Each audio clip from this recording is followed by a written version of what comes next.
A late-night stop, a snap judgment. What happens when a police officer harasses a man he assumes is out of place, only to uncover a truth that will change his perspective forever?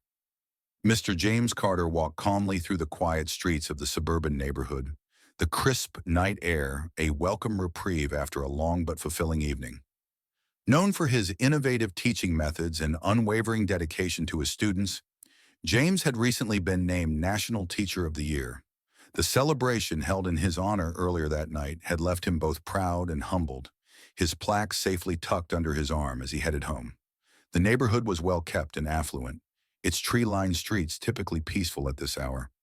Yet James was no stranger to the wary glances that occasionally followed him when he walked through unfamiliar areas, his skin color often enough to spark suspicion. Tonight would be no different. Officer Derek Lawson cruised slowly down the street in his patrol car, his gaze sweeping for anything or anyone that seemed out of place. A veteran of the force, Derek was known for his sharp instincts, but also for his habit of acting on biases he rarely questioned. When his headlights illuminated a lone figure walking along the sidewalk, dressed in a suit but carrying a bag, his suspicions immediately rose. Derek pulled his car to the curb and stepped out, his hand instinctively resting near his belt. "Excuse me, sir," he called, his voice firm but laced with an undertone of suspicion. James turned toward him, his calm demeanor betraying no hint of the frustration stirring inside. As Derek approached, James stood his ground, the faint glow of a nearby street lamp highlighting his composed expression. Unbeknownst to Derek, the man he was about to interrogate was no stranger to overcoming obstacles, and this encounter would test both their worlds in ways neither could anticipate. Officer Derek Lawson stepped closer, his expression firm as he sized up the man before him. "Can I ask what you're doing out here this late?" His tone was sharp, more accusatory than inquisitive. James Carter adjusted the strap of his bag and offered a polite smile. "Just heading home, officer. I had an event at the school I work at. Long night."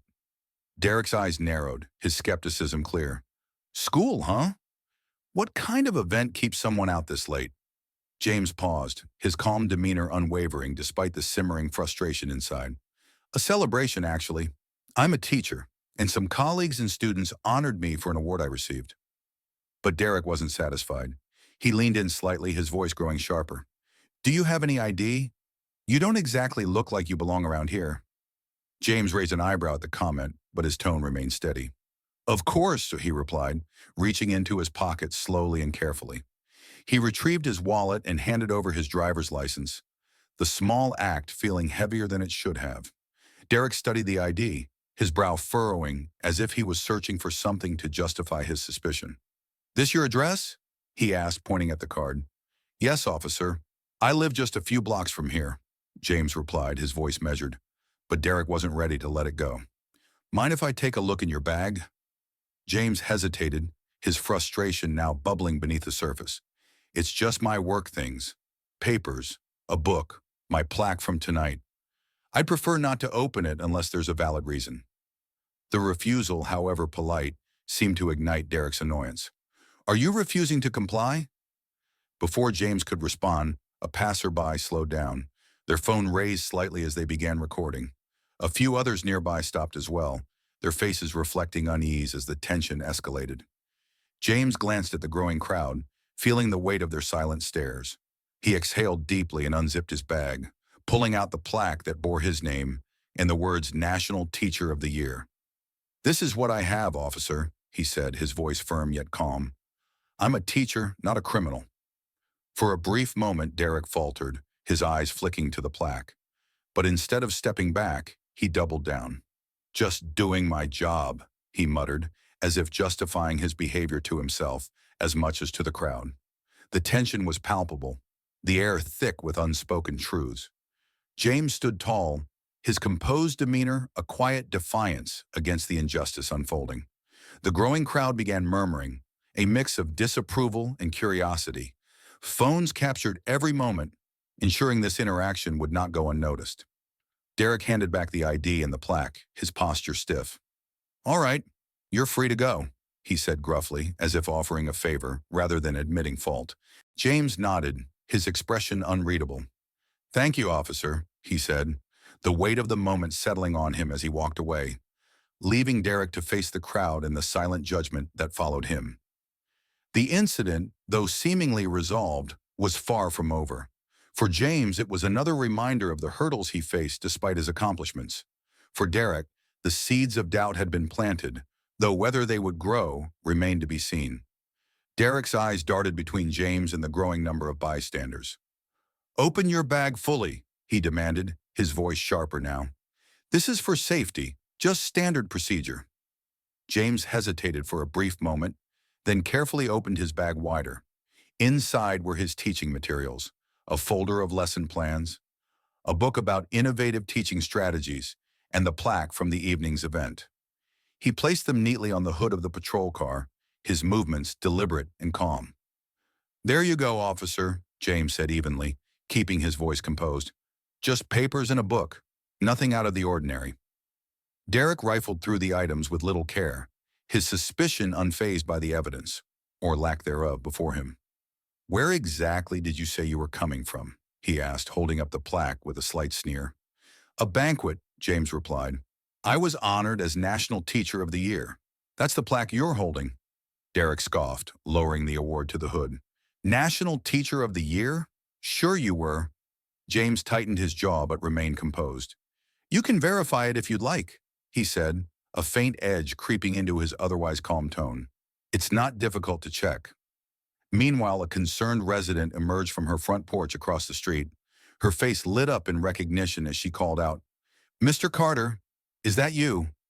James turned toward the voice and managed a polite wave. "Hello, Mrs. Peterson," he greeted. The woman approached cautiously, her gaze shifting between James and Derek. "This man is a teacher at my grandson's school," she said firmly to Derek. "I saw him on the news just last week for that award he won. Why are you stopping him?" Derek stiffened, his authority now publicly questioned. "Ma'am, this is just a routine check," he said curtly, attempting to dismiss her concern. "Please stand back." Mrs. Peterson didn't budge. "Routine? He's not a criminal. He's one of the best teachers in the city. What exactly is suspicious about walking home with a plaque in his bag?" The crowd murmured in agreement, their whispers growing louder as more people began filming. Derek's face flushed as the situation spiraled beyond his control. One of the bystanders quietly stepped away and dialed the police department. "You need to send a superior officer to the corner of Maple and Fifth," the caller said. "There's a situation involving one of your patrol officers and a man named James Carter. You'll want to get here quickly." Minutes later, the flashing lights of another patrol car cut through the growing tension. A senior officer stepped out, his demeanor calm but authoritative. "What's going on here?" he asked, surveying the scene. Derek stepped forward, eager to regain control. "Just investigating suspicious behavior, sir. The man claimed he's a teacher, but—" The senior officer, Captain Reynolds, didn't let him finish. His gaze landed on James, and his expression immediately softened. "Mr. Carter," he said, his tone shifting to one of respect. "It's good to see you again. Congratulations on your award. I read about it in the paper." The crowd quieted, all eyes now on the interaction. James nodded politely. "Thank you, Captain. I wish this meeting were under better circumstances." Reynolds turned to Derek, his expression hardening. "Is there a valid reason for this stop, Lawson?" Derek stammered, caught off guard. "Well, he seemed out of place, sir. Walking late at night in this neighborhood." "Out of place?" Reynolds repeated, his voice sharp. "You mean walking home after being honored as National Teacher of the Year? That's your cause for suspicion?" Derek opened his mouth to respond but found no words. Reynolds sighed, shaking his head. "Pack up his things, return his ID, and apologize," he ordered. Derek hesitated, his pride battling against his orders, but he complied reluctantly. "I'm sorry," he mumbled, barely audible. James accepted his belongings with a quiet dignity. "Thank you," he said, his tone firm yet free of malice. As Reynolds turned to address the crowd, he spoke loudly enough for all to hear. "This man is a pillar of our community. He deserves our respect, not suspicion. I apologize on behalf of the department for any inconvenience caused tonight." The crowd murmured their approval, some clapping softly. James glanced at Mrs. Peterson and offered her a grateful smile. As the gathering began to disperse, Derek stood frozen, his mind racing. For the first time, the weight of his actions began to sink in. Meanwhile, James walked away, his head held high, knowing the encounter was far from over. It wasn't just about him, it was about challenging the prejudices that allowed moments like this to happen at all. As Captain Reynolds turned back to face James, his expression softened. "Mr. Carter, I apologize for what you've been through tonight. I assure you this will be addressed." James nodded, his calm demeanor intact despite the evening's events. "Thank you, Captain," he said. "I appreciate your response, but this isn't just about tonight. This happens far too often, to far too many people." Derek stood nearby, stiff and silent, his face a mix of shame and defiance. Reynolds shot him a pointed look. "Officer Lawson, step forward." Derek hesitated before moving closer, his discomfort evident. "Mr. Carter," Reynolds said, addressing James with a tone of respect, "would you care to explain what led to this situation?" James spoke clearly, his voice steady but resonant. "I was walking home after an event where I was honored as National Teacher of the Year. Officer Lawson stopped me, questioned my presence in this neighborhood, and accused me of suspicious behavior. I complied with every request, provided my ID, opened my bag, but the interrogation continued." The crowd murmured, some shaking their heads in disbelief. James reached into his bag and pulled out the plaque, holding it up for all to see. "This is what I was carrying. This is why I was late walking home. And this is what led to Officer Lawson assuming I didn't belong here." Reynolds frowned, turning to Derek.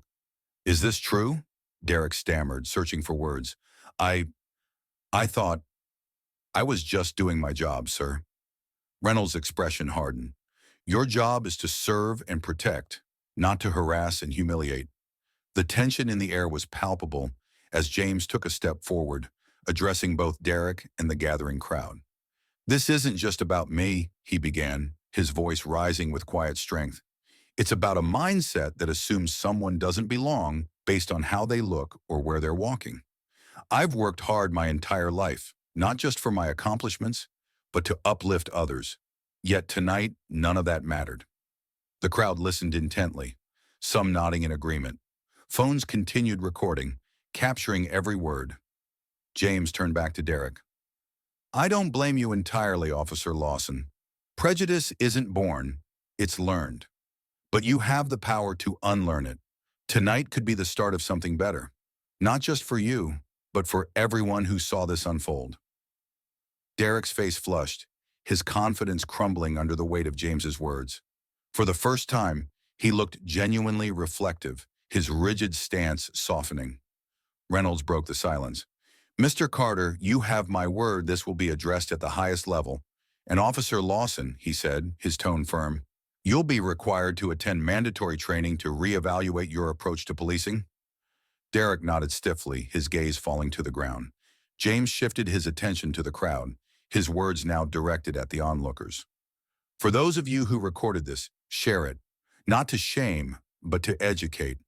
We can't change what we don't confront." Applause broke out among the bystanders, some cheering James's poise and courage. As the crowd began to disperse, Captain Reynolds extended his hand. "Thank you for your patience and for handling this with such grace, Mr. Carter. You've shown remarkable strength tonight." James shook his hand firmly. "Thank you, Captain. Let's hope this becomes a lesson, not just for tonight, but for the future." Derek watched from the sidelines, the magnitude of the moment settling heavily on him.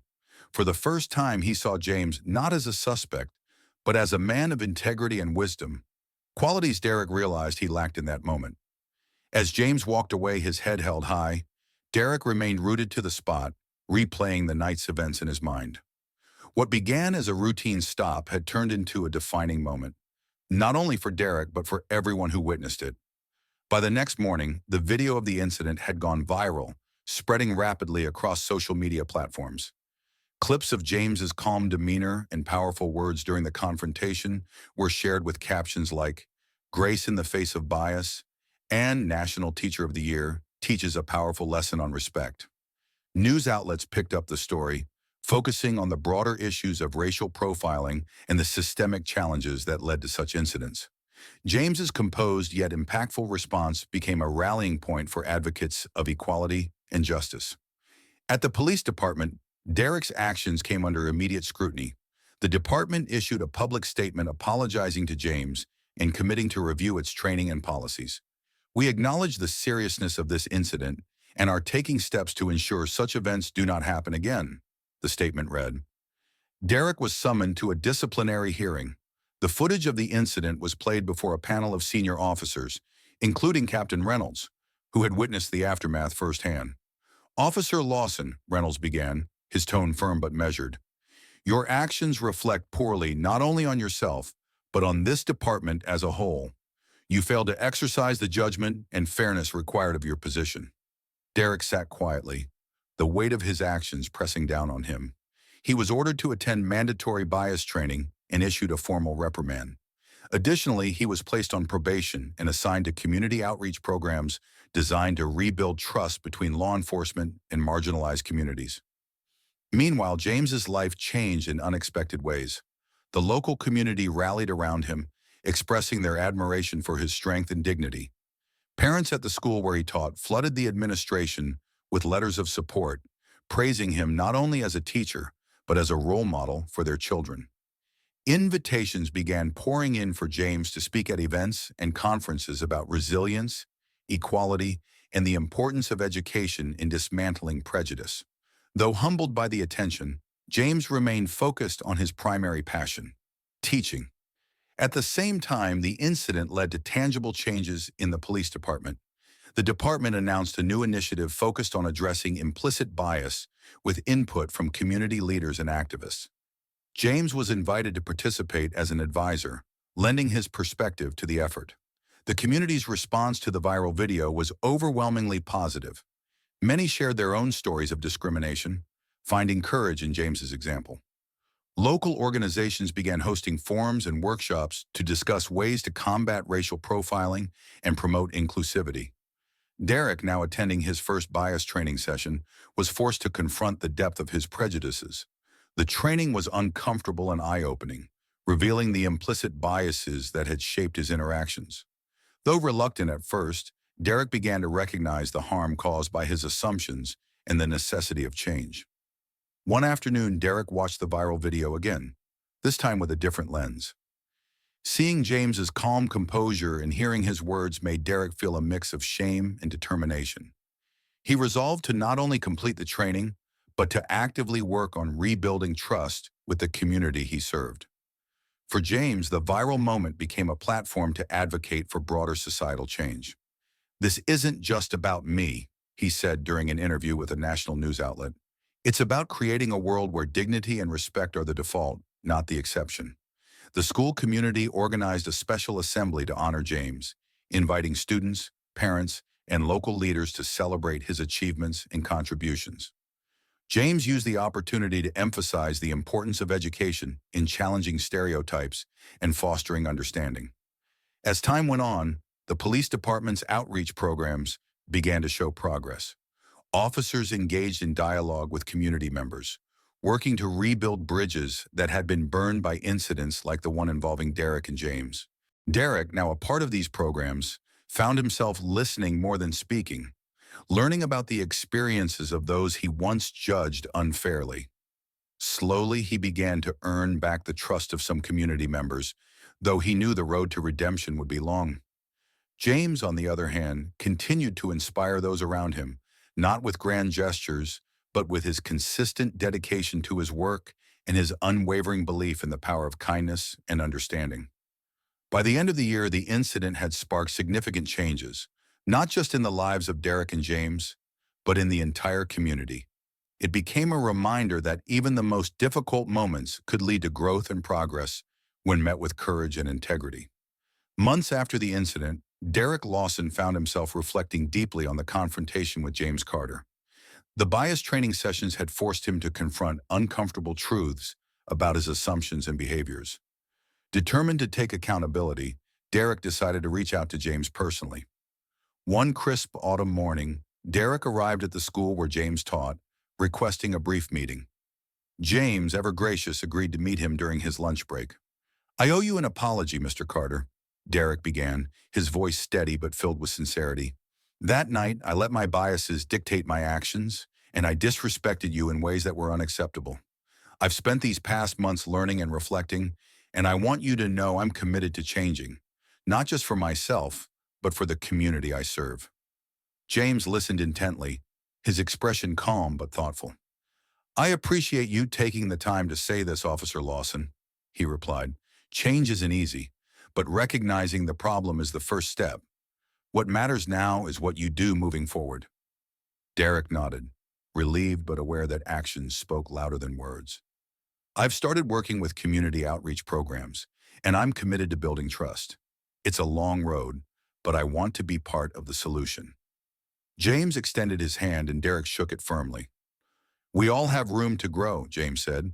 Let's hope this is the beginning of something better for everyone.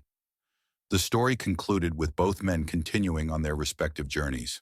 James returned to his classroom, where his students greeted him with enthusiasm, eager to learn from the man who had become a symbol of resilience and dignity. Derek, on the other hand, became a vocal advocate for reform within the police department, using his experiences as a catalyst for change. He worked to bridge gaps between law enforcement and the community, slowly earning back trust. The impact of that fateful night extended far beyond the individuals involved, inspiring others to confront prejudice and strive for a more equitable society. For James, his mission remained the same, to educate and uplift. And for Derek, it was to rebuild and grow.